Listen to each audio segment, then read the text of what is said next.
Intoleransi laktosa umum terjadi di berbagai wilayah dunia. Menurut National Institute of Diabetes and Digestive and Kidney Disease, prevalensi intoleransi laktosa di Asia Timur, Afrika, dan Amerika Latin dapat mencapai 70 hingga 100%. Sedangkan di Eropa dan Amerika Utara cenderung lebih rendah, berkisar antara 5 hingga 15%. Di Indonesia, penelitian menunjukkan bahwa prevalensi intoleransi laktosa meningkat seiring bertambahnya usia, dari 21,3% pada anak usia 3-5 tahun menjadi 57,8% pada usia 6 hingga 11 tahun, dan mencapai 73% pada usia 12 hingga 14 tahun. Laktose intoleran terjadi akibat kekurangan enzim laktase yang menyebabkan gangguan pencernaan seperti kembung dan diare setelah mengkonsumsi produk susu. Kondisi ini berkaitan erat dengan nutrisi karena dapat menyebabkan defisiensi kalsium dan vitamin D yang beresiko meningkatkan osteoporosis. Selain itu, menghindari produk susu juga dapat mengurangi asupan protein, riboflavin, dan fosfor yang penting bagi metabolisme dan kesehatan tulang. Untuk mengatasi hal ini, penderita laktose intoleran dapat memilih alternatif seperti susu bebas laktosa, sayuran hijau, ikan, dan tulang lunak, serta suplemen vitamin D jika diperlukan. Dengan pola makan yang tepat, kebutuhan nutrisi tetap dapat terpenuhi tanpa risiko gangguan pencernaan. Kader desa berperan penting sebagai promotor kesehatan yang mendorong masyarakat menerapkan perilaku sehat. Dengan edukasi yang tepat, ibu kader dapat menyebarluaskan informasi yang telah disampaikan sehingga kebermanfaatan kegiatan ini dapat menjadi lebih luas. Sebagai mahasiswa kedokteran, kami memiliki tanggung jawab akademik dan pengabdian sosial untuk berkontribusi dalam meningkatkan kesehatan masyarakat. Berangkat dari masalah yang ada, kami menggagas kegiatan Cilok, cegah intoleransi laktosa, optimalisasi kajian nutrisi. Adapun tujuan dari pelaksanaan festival gagasan kami adalah untuk meningkatkan pemahaman, kesadaran, serta memberdayakan kader Desa Cibesi mengenai intoleransi laktosa dan sumber nutrisi. Intoleransi laktosa adalah kondisi di mana tubuh tidak dapat mencerna laktosa akibat kurangnya enzim laktase di usus halus. Prevalensi kondisi ini bervariasi di berbagai wilayah. Di Indonesia, intoleransi laktosa meningkat seiring bertambahnya usia, dari 21,3% pada anak usia 3 hingga 5 tahun, hingga 73% pada usia 12 hingga 14 tahun. Tingginya angka intoleransi laktosa berdampak pada rendahnya konsumsi susu di Indonesia, yang hanya 16,27 kg per kapita per tahun. Hal ini menyebabkan kurangnya asupan kalsium dan protein, yang berisiko meningkatkan kejadian osteoporosis dan gangguan metabolisme tulang. Selain itu, gangguan pencernaan akibat intoleransi laktosa dapat menghambat penyerapan nutrisi.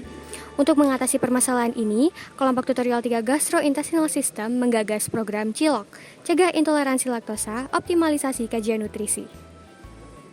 Kegiatan Festival Gagasan kami dilaksanakan pada hari Senin, tanggal 24 Maret 2025. Nah, untuk kegiatannya itu dilakukan di Balai Desa Cibesi, Kecamatan Jatinangor, Kabupaten Sumedang. Untuk target sasaran kami itu adalah ibu kader yang dihadiri 29 peserta. Sebelum memulai kegiatan, kami melakukan pre-assessment dengan memberikan kuesioner kepada ibu kader. Tujuan dari pre-assessment ini adalah untuk mengetahui dampak konsumsi susu bagi ibu kader dan keluarganya. Hasil dari pre-assessment ini menjadi dasar dalam penyusunan materi edukasi yang sesuai dengan kebutuhan mereka. Selanjutnya, kami mengadakan pre-test dan post-test berbentuk pilihan ganda. Pre-test dilakukan sebelum sesi pematerian untuk mengetahui pemahaman awal ibu kader.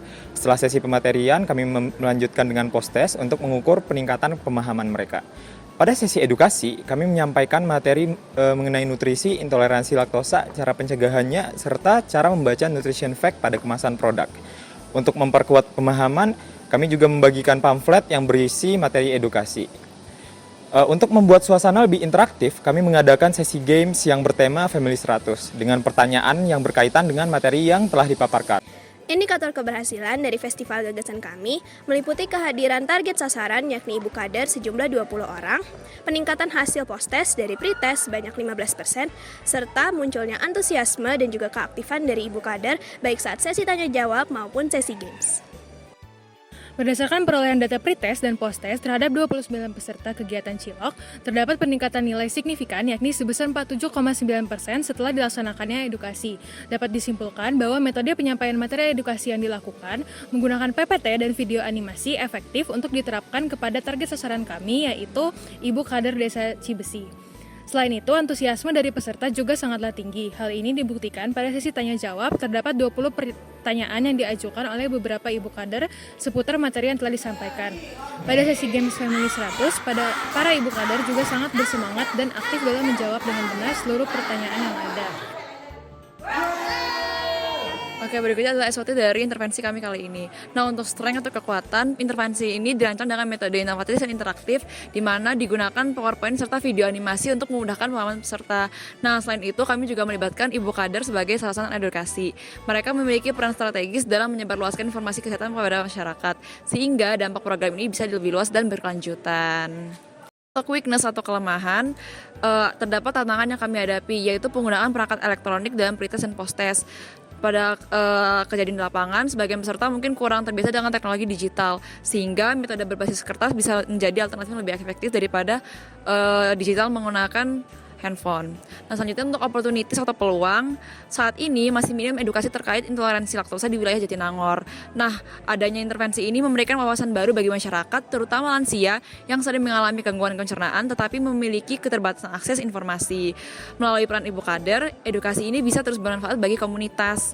Nah, yang terakhir atau threat, ancaman, meskipun metode edukasi menggunakan PowerPoint dan video animasi, efektivitasnya dalam meningkatkan pemahaman Ibu Kader belum dapat dipastikan sepenuhnya. Selain itu, tingkat keterlibatan mereka dalam menyebarkan informasi juga tidak bisa diprediksi. Nah, oleh karena itu, diperlukan follow up untuk memastikan bahwa informasi yang diberikan benar-benar diterapkan di masyarakat. Sebagai kesimpulan, terlepas dari adanya beberapa penghambat sebelum pelaksanaan acara, namun akhirnya Festival Gagasan Tutorial 3 Gastrointestinal System berjalan dengan lancar.